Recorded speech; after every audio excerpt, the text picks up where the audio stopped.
ತರ ಇವತ್ತು ವೈಕುಂಠ ಏಕಾದಶಿ ಇರೋದ್ರಿಂದ ಕನ್ನಡ ನಾಡಿನ ಸಮಸ್ತ ನಾಡಿನ ಕನ್ನಡ ಜನತೆಗೆ ವೈಕುಂಠ ಏಕಾದಶಿ ಶುಭಾಶಯಗಳು. ನಮ್ಮ ಕಾಳಪನಹಳ್ಳಿ ಗ್ರಾಮದಲ್ಲಿ ಅದೇ ತಾವರೆಕೆರೆ ಕಟ್ಟೆ ಹತ್ರ ಲಕ್ಷ್ಮೀ ನರಸಿಂಹಸ್ವಾಮಿ ದೇವಸ್ಥಾನದಲ್ಲಿ ಬಹಳ ವಿಜೃಂಭಣೆಯಿಂದ ಬೆಳಗ್ಗೆಯಿಂದ ಅಭಿಷೇಕ, ತೀರ್ಥ ಪ್ರಸಾದ ಮತ್ತು ಜಾಸ್ತಿ ಅಲಂಕಾರದಿಂದ ಪೂಜೆನ ನೆರವೇರಿಸ್ತಾ ಇದ್ದೀವಿ. ಮತ್ತೆ ನಮ್ಮ ಕಾಳಪನಹಳ್ಳಿ ಗ್ರಾಮದ ಹಿರಿಯ ಮುಖಂಡರಾದ ಭೂ ಮಂಜೂರಾತಿ ಸದಸ್ಯರಾದಂಥ ನಾರಾಯಣ ಸ್ವಾಮಿ ಅವರು ಮತ್ತು ಹಿರಿಯ ಮುಖಂಡರುಗಳು, ಯುವ ಮುಖಂಡರು ಮತ್ತು ಊರಿನ ಜನಗಳೆಲ್ಲ ಸೇರಿನೂ ಕಾಳಪನಹಳ್ಳಿ ಗ್ರಾಮದಲ್ಲಿ ಆಚರಿಸ್ತಾ ಇದ್ದೀವಿ ವೈಕುಂಠ ಏಕಾದಶಿನ. ಇಲ್ಲಿ ಸೇರಿದಂಥ ಎಲ್ಲ ಭಕ್ತಾದಿಗಳು ನನ್ನ ಕಡೆಯಿಂದ ಧನ್ಯವಾದಗಳು. ಮತ್ತು 1000 ಜನಗಳಿಗೆ ತೀರ್ಥ ಪ್ರಸಾದ ಮತ್ತು ಊಟದ ವ್ಯವಸ್ಥೆ ಎಲ್ಲ ಇದೆ. ಎಲ್ಲರೂ ಲಕ್ಷ್ಮೀ ನರಸಿಂಹ ಸ್ವಾಮಿ ದೇವರಲ್ಲಿ ಪಾತ್ರರಾಗಬೇಕಂತ ವಿನಂತಿಸಿಕೊಳ್ಳುತ್ತೇನೆ.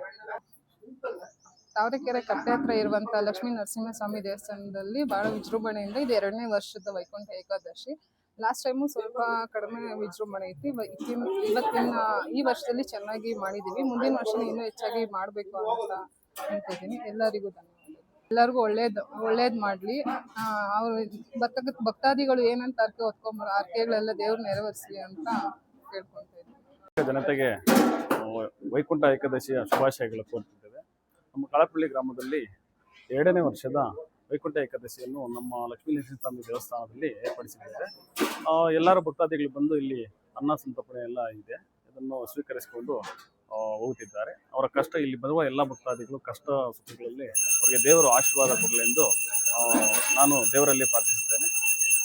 ಇಂದು ವಿಶೇಷವಾಗಿ ದೇಶಾದ್ಯಂತ ವೈಕುಂಠ ಏಕಾದಶಿಯನ್ನು ಹಮ್ಮಿಕೊಳ್ಳಲಾಗಿದೆ.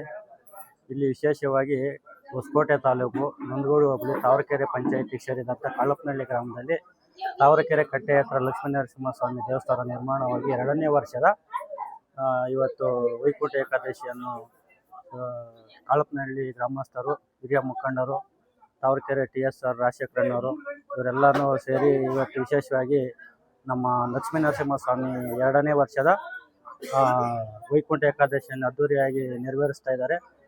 ಅದರ ಅಂಗವಾಗಿ ಕಾಳಪನಹಳ್ಳಿ ಗ್ರಾಮಸ್ಥರೆಲ್ಲ ಸೇರಿ 1000 ಜನಕ್ಕೆ ಅನ್ನಪ್ರಸಾದವನ್ನು ಏರ್ಪಡಿಸಲಾಗಿ ಹಾಗೂ ವಿಶೇಷವಾಗಿ ಜನಗಳಿಗೆ ಲಕ್ಷ್ಮೀ ನರಸಿಂಹಸ್ವಾಮಿ ಅವರ ಆಶೀರ್ವಾದ, ಅವರು ಕಷ್ಟ ಸುಖಗಳೆಲ್ಲ ಅವರಿಗೆ ಸ್ವಲ್ಪ ಫಲಿತವಾಗಿ ಕೊಡಬೇಕೆಂದು ಈ ವೈಕುಂಠ ಏಕಾದಶಿಯ ವಿಶೇಷವಾದ ಒಂದು ದಿನದ ಅಂದು ಲಕ್ಷ್ಮೀ ನರಸಿಂಹಸ್ವಾಮಿ ಎಲ್ಲರಿಗೂ ಒಂದು ಅವರು ಕೇಳಿದಂಥ ಕಷ್ಟ ಸುಖಗಳೆಲ್ಲ ಭಾಗಿಯಾಗಿ ಅವರಿಗೆ ನೆರವೇರಿಸಿಕೊಡಬೇಕೆಂದು ಒಂದು ಕೋರಿಕೆ.